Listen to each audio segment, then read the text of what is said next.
Every child has a favorite toy, right? That one special friend who guards them through the night, a silent confidant for all their secrets. For 6-year-old Emily, that friend was a soft brown teddy bear with button eyes and a bright red boatie. Her parents found him at a dusty little thrift store on her 6th birthday. The shopkeeper, a man with eyes that held too many stories, smiled strangely as he handed the bear over. "Take good care of him," he'd said, his voice a low whisper. "He doesn't like being alone." At first, Mr. Buttons, as Emily named him, was just a normal, cuddly toy. Emily adored him. He went everywhere with her, to the park, to school, even to the dinner table, propped up in his own little chair. But soon, the quiet comfort of their home began to fray at the edges. Strange things started happening, small things. At first, Emily's mother would find the teddy bear in the most peculiar places. On the top of the stairs, staring down into the hallway. In the kitchen, perched on the counter. Once, her father found it in the corner of the living room, facing the wall, as if it were being punished, or watching something none of them could see. Emily swore she never moved him. Then came the nights. Emily started waking up, her small face streaked with tears, whispering that Mr. Buttons was talking to her. Her parents, like any parents would, dismissed it as a vivid imagination, the stuff of childish dreams. That was, until Emily's mother heard it for herself. She was walking past Emily's room late one night when a sound stopped her cold. A faint voice, like a child's whisper, but raspy and deep, was repeating her daughter's name over and over again. Emily, ... Emily, ... With her heart pounding, she pushed the door open. Emily was sound asleep, breathing softly, and sitting upright on her small chest was Mr. Buttons, his glass button eyes glinting unnervingly in the moonlight filtering through the window. The next morning, terrified, her mother snatched the bear and locked it away in a closet, hoping to end the nightmares. But that night, a piercing scream tore through the house. They rushed into Emily's room to find the closet door hanging wide open. And there, back in the bed, nestled beside their sleeping daughter, was the teddy bear. The house itself seemed to grow colder after that. Lights would flicker and die without reason. Doors, which they knew were shut, would creak open on their own. Emily grew more distant, her rosy cheeks turning pale. She stopped playing with other kids, preferring to sit in her room, whispering secrets to her bears. One morning, her mother found a pile of her drawings scattered across the floor. They were crude, childish sketches, but the subject matter made her blood run cold. In every drawing, a tall, faceless figure with long, shadowy limbs stood directly behind a small girl clutching a teddy bear. That was the final straw for her father. He grabbed Mr. Buttons, his face a mask of grim determination, and marched outside.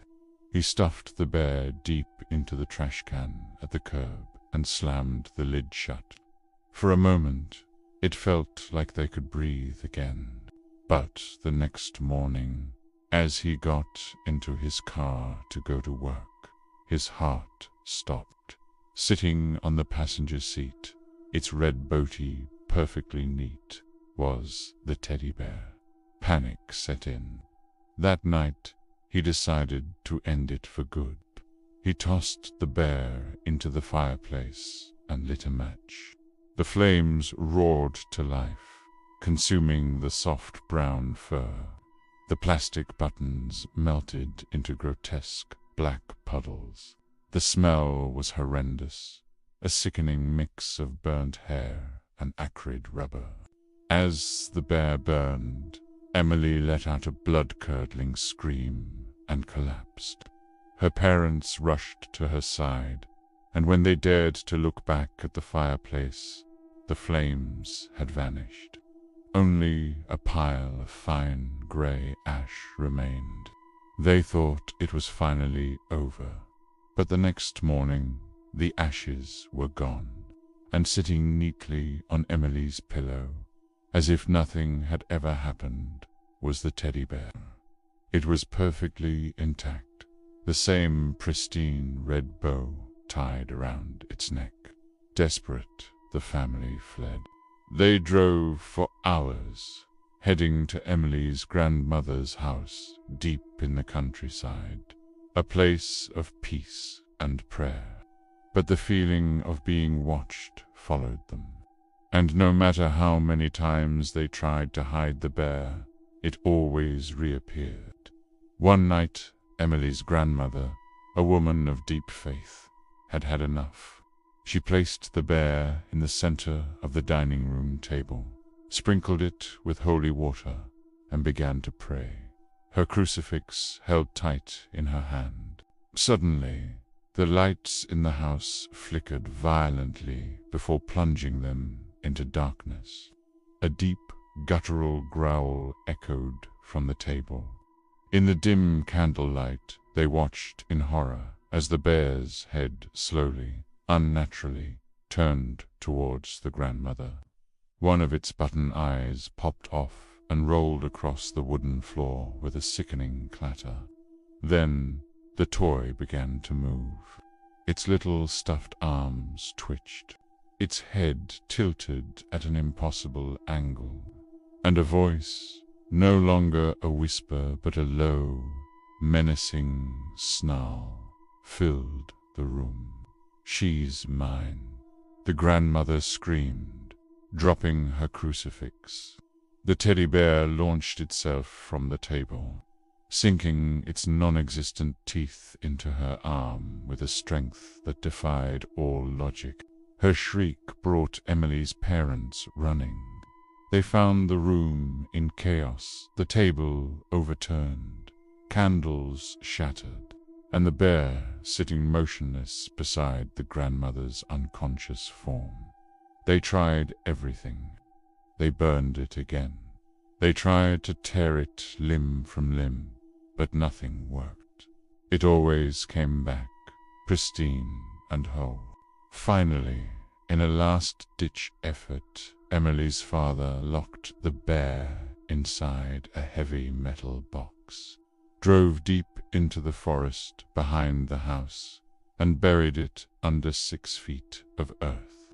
For a while, silence. The house felt warm again. Emily started to smile, to laugh. Her parents allowed themselves a sliver of hope. They thought the nightmare was over. But one evening, as Emily climbed into bed, she found something waiting on her pillow. It was small, brown, and soft, a teddy bear. Its fur was a little dirty from the earth, and one of its button eyes was missing. She smiled, a sleepy, contented smile, and hugged it close to her chest. "You found me again, Mr. Buttons," she whispered into its fur. Later that night, the neighbors were woken by frantic, terrified screams coming from the house. But by the time the police arrived, the home was silent and empty. The family was gone. The only room left untouched was Emily's. And there, on her perfectly made bed, sat the teddy bear. It looked brand new again, spotless, a perfect red boatie tied neatly around its neck, and scrawled on the wall above the bed, in what looked like a child's red crayon, were 4 chilling words: "He's not a toy." To this day, the old thrift store still stands on the corner of Maple Street. The strange shopkeeper is long gone, but sometimes, late at night, passers-by claim to see a small brown teddy bear sitting in the darkened shop window. It has a bright red boatee and a single, shiny button eye, watching whoever dares to stop and look. Thank you so much for joining me for this terrifying tale.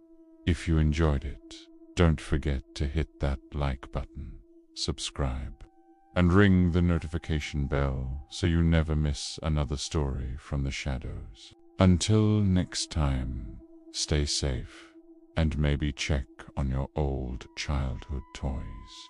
You never know who's been waiting.